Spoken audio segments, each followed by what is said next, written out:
So this morning I was just thinking about trauma and how to maybe re-experience it differently or not experience it at all.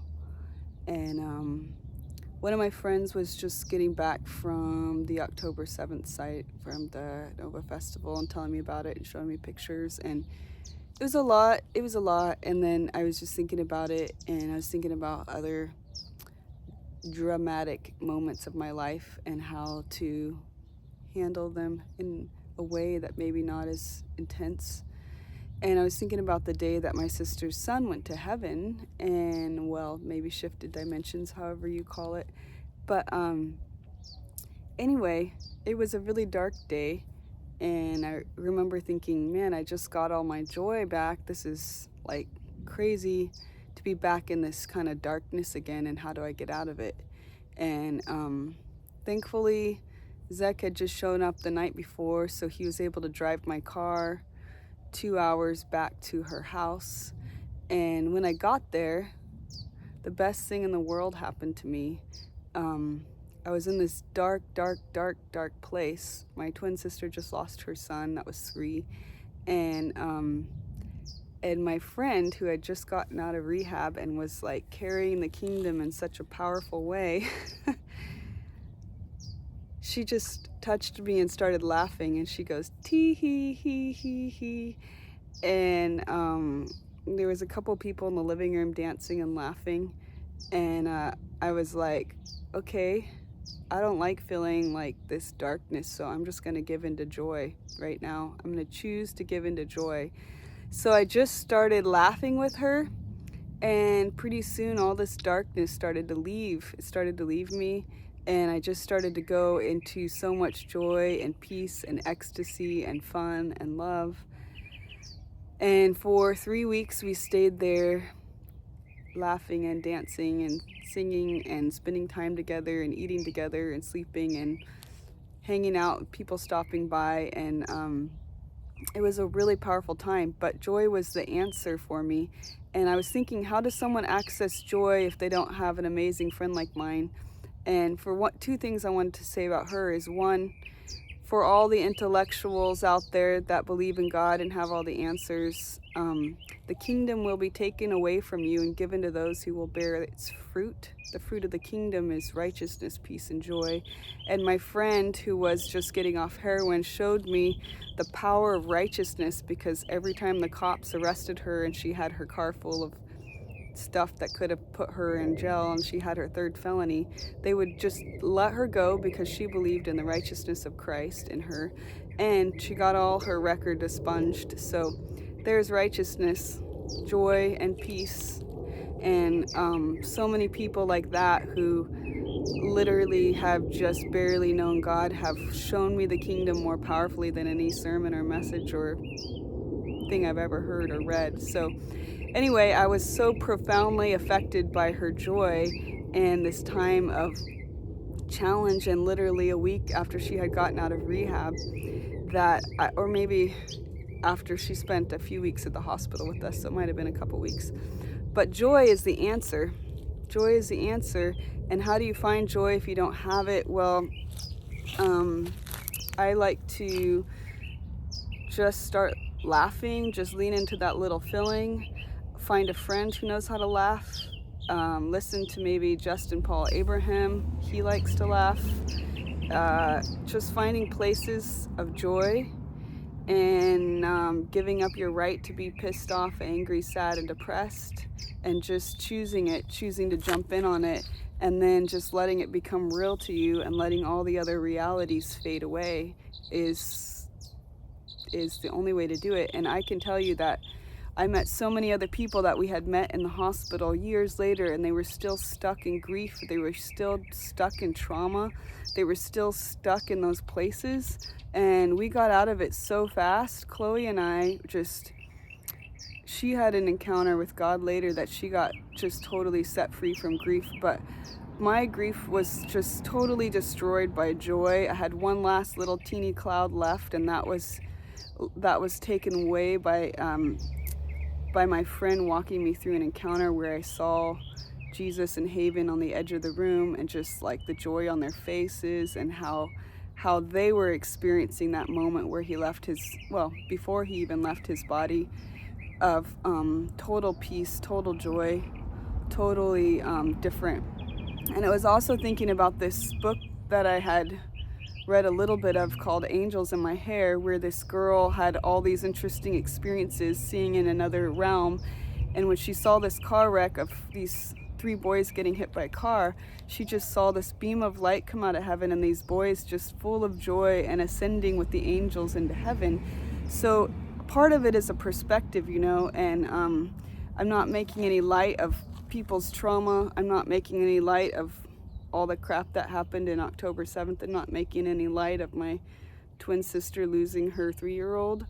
But I can tell you that there is a lot of light if you want to have it, and you don't have to stay in the darkness, and you don't have to have a dark night of the soul, and you don't have to be anxious and depressed. And I sure wish someone had told me that when I had literally hardly anything to be anxious and depressed about, and I was anxious and depressed.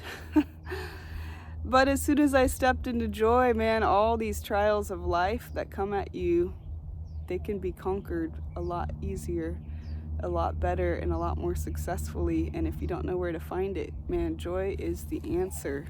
And I never let joy get very far away. I never let myself stay in depression, anger, anxiety, or any kind of stuff for more than as quick as I can get out of it.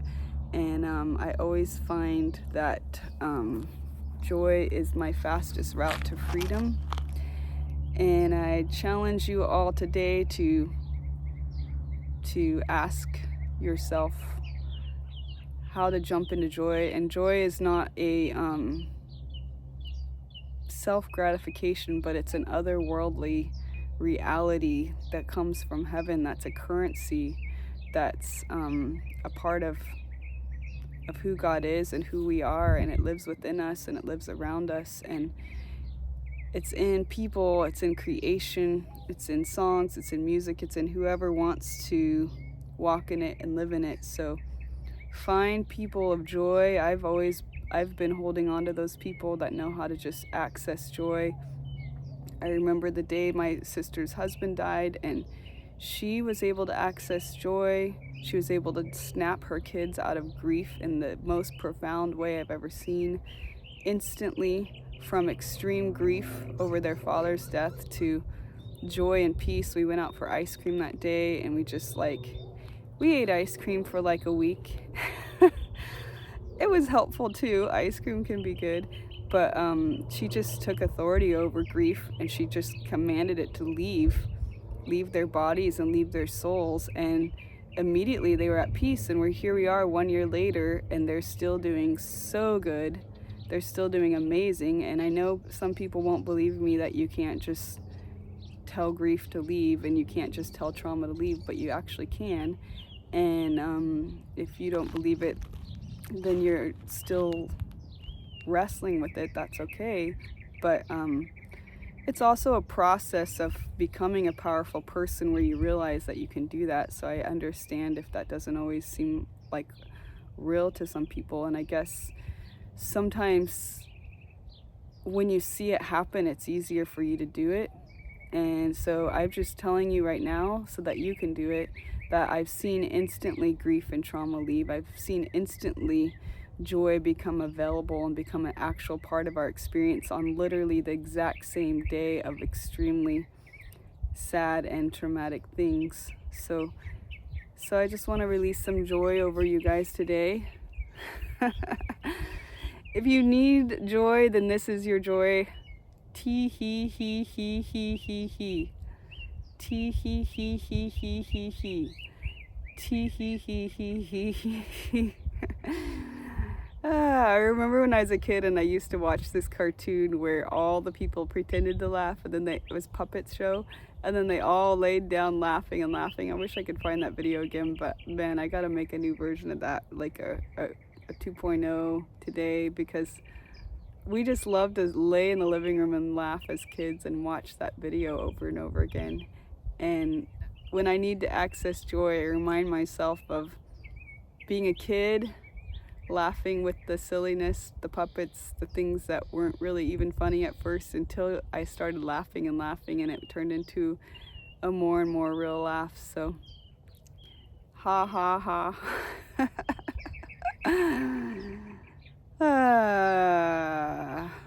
Release the trauma, release the grief, access the joy, become whole. Yay. Oh, joy is so offensive and so amazing. I mean, if you want to piss off everybody, just have some joy. Like, people do not get it. Yeah. And I've had joy on the worst days of my life that should have been the worst days. And I can tell you, they're still better than all the days when I didn't have joy and I had nothing to be depressed or mad about. They're still better. I'll take any terrible day with joy over any amazing day without it. So, joy literally has nothing to do with circumstances. It has nothing to do with situations. It has nothing to do with anything but accessing it. And joy is real. Joy is life-changing.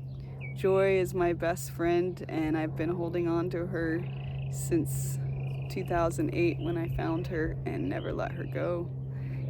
So, yeah, ha ha ha ha ha. I gotta post a video of just laughing for you guys, but next I'm gonna post a video of the song I wrote right after my sister's husband died. It's not husband, son died, and it's just a rhyme, and it's just amazing and fun. A rhyme, it's just a long rhyme that's really fun. And I was reading it, was so happy, it made me laugh. I'm like, wow, I wrote this right after her son died. That's so fun. You never know. You never know what the day will bring.